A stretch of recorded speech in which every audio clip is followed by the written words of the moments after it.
Good afternoon. My name is Steve Dudenhoefer. I'm the founder and chief technical advisor of Asociación Ak'Tenamit in Guatemala. Guatemala has some of the worst statistics in all of Latin America. You have the worst level of malnutrition, the worst education system in Latin America, across the board, lots and lots of challenges. About 20 years ago, I moved to Guatemala to try to help out in some way.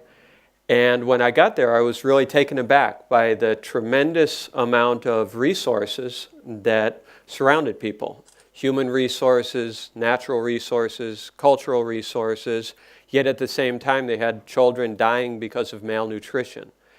Because of historical, political, social, and sometimes even cultural factors, it was often sometimes very difficult for the indigenous people in Guatemala especially, who make up over half of the population, to be able to really take full sustainable advantage of those resources. So I decided to try to develop an education system focused on trying to help people take better advantage really of those resources. In Guatemala, the indigenous youth are taught from the time that they're born that they're basically doomed to the same history as their parents. And so I started to work with a group of local indigenous leaders, a few international volunteers, and we decided to try to kind of reinvent the educational system that was in place at the time in Guatemala. As you can imagine was the case, it was difficult in the beginning. We came up with the tremendous obstacle of how to really provide a high quality, rural appropriate education system that would help deconstruct this system that was basically dooming children from the time they were born to failure. And so it was something that we decided to really set our minds to it and to try to overcome these obstacles. And we developed three basic precepts that we decided to work under. The first precept is the idea of respecting and building upon the traditional culture and traditional forms of transfer of knowledge and ability. Western education systems tend to be very inappropriate for rural indigenous children. They come into the classroom and they might as well be on another planet. The ways that knowledge and abilities are transmitted through Western education systems tends to be very vertical, compartmentalized, detached from the reality of the people that are learning these things. Whereas in traditional indigenous villages, children learn alongside their parents, alongside their grandparents. They learn by doing. What they learn is presented to them in a holistic manner, and it's all very much related to their day-to-day lives. So we felt it was very important to develop a system that was based on taking this rich mechanism that had been developed for thousands and hundreds of thousands of years to transmit knowledge, but also look at what other information the students needed beyond what they were traditionally learning in the rural indigenous villages.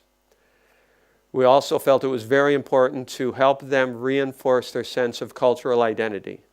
Children are born into a society where they're taught from birth that they are inferior because they're indigenous. Even though they are the majority of the population, they have almost no involvement in economic spaces, in political spaces, in making decisions in the country.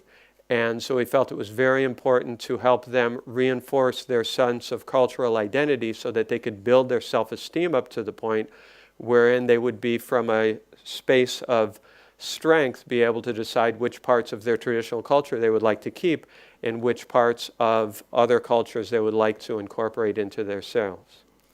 We also felt it was very important to ensure complete local ownership, to have the local communities own and be actually on the board of directors of the local schools to be able to decide what happens, which teachers are working or not working, and to really work with involving traditional elders, traditional authorities in the prioritizing what things need to be taught in the schools, helping to identify the critical barriers that were keeping these rural communities locked into poverty, And so this is something very important from the beginning to ensure local ownership along the whole process.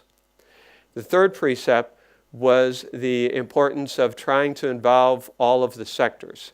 At this point in time, Guatemala was still in the middle of a civil war. There was a tremendous amount of animosity between the different groups, lots of problems, lots of conflict, and we felt that the only way that we would really be able to achieve our goals was to be able to find a way to involve all of these different sectors that traditionally weren't even talking to each other. In Guatemala, these 5 sectors that you see were really, for the most part, blaming everything, blaming all of the problems on each other. The rural communities would, of course, blame things on the government would blame things on the indigenous people, and very much a mess. And so we decided to work on finding a way to involve all of these sectors to work together. The rural communities are very much involved with the process. The rural communities themselves, the students, provide labor to build the classrooms. They provide several weeks of labor at the beginning of each school year as a way to sign up for the program, grow as much of their food as possible, bring in locally available materials. The parents and the students are very involved in the administration of the schools themselves, and we involve the traditional authorities and village elders, traditional spiritual guides in the entire process. It's very important to have a local grassroots organization, because in Guatemala, every 4 years, we change the government, and they have, as in many parts of the world, a custom that the new government comes in, throws out all of the old government's programs, and starts anew. So in order to ensure the continuity, it's very important to have a local existing grassroots organization to be able to continue this process beyond the changes of governments. We also felt it was very important to involve the local and national governments. We provide a lot of pressure on the government to help it realize the importance of supporting these programs. We take very much a rights-based approach, helping the Guatemalan government remember that they have a legal obligation under local and international law to support programs that provide rural appropriate education, especially for indigenous students. So the government provides funding, provides technical support, and other types of support for the program.